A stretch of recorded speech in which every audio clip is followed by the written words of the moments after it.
사람이 하나둘 모이다 보면 빠른 쥐띠니 개띠니 위아래 따지기 시작하고 그게 싫어 어디론가 피하고 싶어도 완벽하게 피해지지 않는 하루의 연속들. 위아래 서열 따지며 하루를 보내야 하는 곳은 군대든 회사든 노인정이든 사람들 모인 곳이라면 어디든 존재하지만 그 중에서 으뜸은 깡패의 하루였다. 반디언이 문을 열고 한 달쯤 지나 산에 2명이 찾아왔었다. 양복 차림의 손님 행세를 하고 있지만 본색은 지하 유흥업소에 주먹들 한두 명씩 대주며 공짜 술이나 얻어먹고 다니는 깡패라는 걸 증명하듯 머리카락 길이와 말끝이 짧았다. 깡패 둘 중에 부하로 보이는 깡패가 김군에게 여기 기도 몇 명이냐고 물었다. 머리카락은 단정히 길렀지만 덩치로는 누구에게도 뒤지지 않는 김군이 절제된 목소리로 대꾸했다. 저흰 기도 없습니다. 깽판 부리는 손님들 누가 처리해? 제가 처리합니다. 마담은 왜 코빼기도 안 비춰? 저흰 마담 없습니다. 술집에 마담이 없다고? 자정이 넘는 동안 어디서 전적이 과했는지 깡패들 입에선 술 냄새가 진동했다. 호칭이 다릅니다. 마담 말고 뭐라고 부르는데? 모르셔도 됩니다. 너 어디서 좀 놀았어? 말씀 좀 가려서 하시죠. 왜, 꼽냐? 성질 같아선 앞니 2개 정도 뽑아버리고 싶지만 김군은 괜한 소란을 일으키기 싫어 혜영에게 깡패들이 앉아있는 객실 상황을 알렸다. 부하 깡패는 김군에게 그랬듯 혜영에게도 깐죽거리는 두로 말했다. 시바스리 칼 18년 먼저 가져오고 계집들 빨리 대령시켜. 성질 급해. 준비하고 있습니다. 쌍판떼기 후지면 염산을 뿌려버릴 거야. 잠시만 기다리세요. 혜영은 객실 응대가 끝난 은서와 정민을 불렀다. 건달들이에요? 정민이 객실에 있는 사내들이 건달이냐고 물었지만 혜영은 아니라고 말했다. 영화나 드라마에서 주먹 쓰는 사내들을 낭만파 건달이나 의리의 화신으로 치켜세우기도 하지만 깡패는 깡패일 뿐이었다. 형님, 기도가 쪽발이 될 말이라는데 맞습니까? 맞지. 그럼 우리말로 바꿔야지 말입니다. 쉽지 않은 일이다. 형님은 폭탄주를 원샷하고 씁쓸한 표정을 지었다. 쉽지 않다니요? 누가 너한테 문직이라고 부르면 기분 좋겠어? 엄청 가오 상하지 말입니다. 가오도 쪽발이 될 말이다. 아무튼 쪽발이 새끼들은 독도든 뭐든 나아바리 개념이. 이게 뭐야? 폭탄주를 연거푸 들이키며 천장으로 던져놓았던 냅킨 하나가 낙하선처럼 부하의 머리통에 뚝 떨어졌다. 그 꼴을 본 정민이 피식 웃었다. 지금 비웃은 년. 머리통에서 냅킨을 걷어낸 부하는 정민을 손가락으로 가리키며 신고식을 하라고 했다. 정민이 아무런 반응을 보이지 않자 과다 체중으로 신병 신고식도 해본 적이 없을 듯한 부하가 직접 시범을 보여주겠노라며 바지와 옷통을 벗어젖혔다. 겉옷을 걷어낸 몸뚱이에는 메기인지 빠가사리인지 구분이 안 되는 생선 한 마리와 용으로 승천하지 못한 이무기가 문신이랍시고 새겨져 있었다. 동작 봐라. 빨리 신고식 안 해? 저흰 퇴폐 행위는 하지 않습니다. 내가 세상에서 제일 싫어하는 게 짭새하고 준법 정신이야. 얻어 터지기 전에 차례대로 옷 벗어. 정민의 대꾸를 무시해버린 부하는 갑자기 배가 고파졌는지 쇠고기 산적을 후다닥 먹고 난 뒤 망사반스 차림으로 다시 일어났다.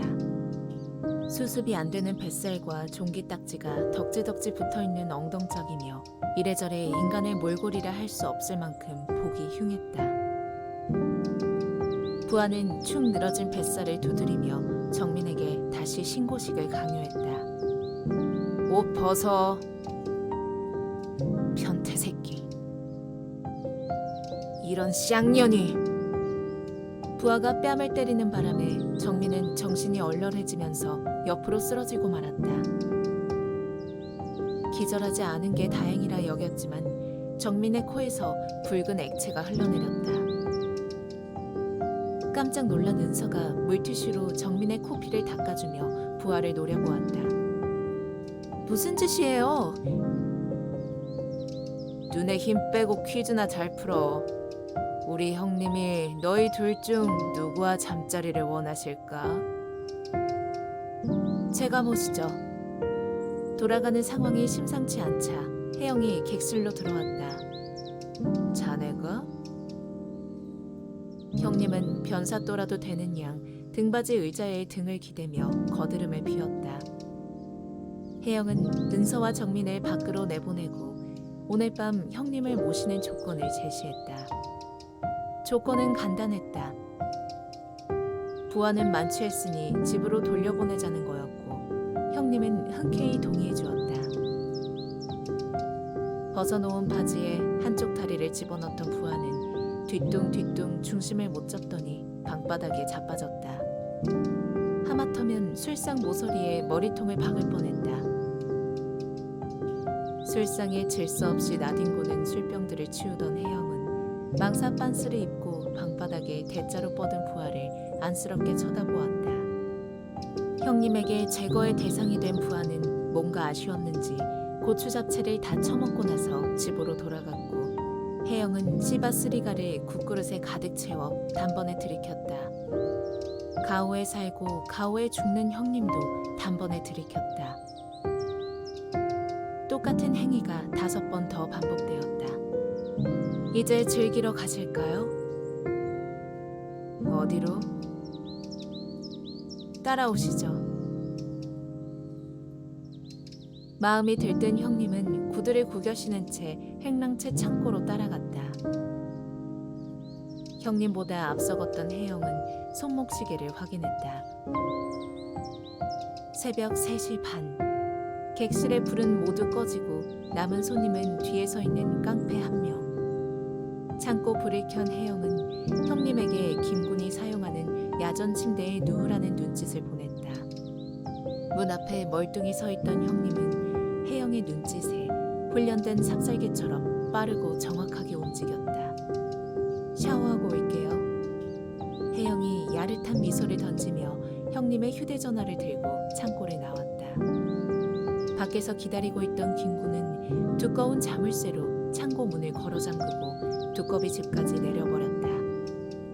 혜영과 미리 짜놓은 각본이었다. 해가 중천에 올라서야 잠이 깬 형님은 왜 무슨 이유로 야전 침대에서 자빠져 잤는지 나중에 따져보기로 하고 일단 물부터 찾았다. 요행이 김군의 책상 밑에서 드링크 상자를 찾아냈지만 죄다 빈병뿐이고 문은 꼭꼭 잠겨 있었다. 빨리 문 열어 씨발 것들아. 니들 밖에 나가면 다 죽는 수가 있어. 지금 문 열면 없던 일로 해줄게. 제발. 문고리를 붙들고 협박이든 사정이든 말을 하면 할수록 목만 타들어갔다. 과음해본 사람은 안다. 자다가도 얼마나 목이 마른지. 휴대전화는 사라지고 전기불도 들어오지 않는 창고 안에서 아무리 머리를 굴려도 빠져나갈 방법을 찾아내지 못했다. 바깥과 연결된 통로라고는 높은 벽 쪽에 조그맣게 뚫린 환기창이 다였다. 저녁 무렵 어제 왔던 부하가 머리카락 짧은 부하 하나를 데리고 형님의 행방을 찾아 여기저기 기웃거리다 빈손으로 돌아갔다. 김군은 창고 안에서 무슨 봉변이라도 일어날까 싶어 물이라도 넣어주자고 했지만 혜영은 덤덤하게 말했다. 바카스 하나씩 넣어주세요. 언제까지 저렇게 두게요? 대충 보내면 또 찾아와요. 형님은 김군이 하루에 하나씩 넣어주는 바카스로 목숨은 근근히 연명했지만 피골은 급속도로 상접해갔다. 살기 위해선 뭐라도 마셔야겠기에 김군이 재떨이로 쓰던 황도캔에 오줌을 받았는데 누리끼리한 색깔에 냄새까지 심해 땅바닥에 내던져버렸다. 나흘째 아침, 가까스로 눈을 떠보니 접이식 철제 의자에 앉아있는 혜영의 모습과 함께 물주전자가 보였다. 저걸 마셔야 하는데 형님은 기어서라도 물을 마시고 싶었지만 발가락 하나 까딱거리기 힘들었고 입술엔 거미줄 같은 흰 거스러미가 잔뜩 끼어 있었다. 여긴 왜 오셨나요? 기도 필요하실까 해서. 주먹 자랑하는 사내들 필요 없어요. 또 오실 건가요? 살려주세요. 또 오시겠냐고 물었습니다. 다시는. 형님은 혓바닥에 물기가 없어 더 이상 말을 잇지 못하고 고개만 희미하게 저었다.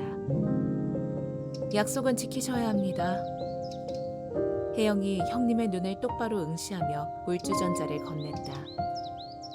남들이 깡패니 한량이니 뭐라 부르던 광택나는 중형차에 이태리 명품 양복 걸치고 다녔는데 이게 무슨 꼴인지 기가 찼지만 형님은 꺽꺽 소리를 내가며 물을 마셨다.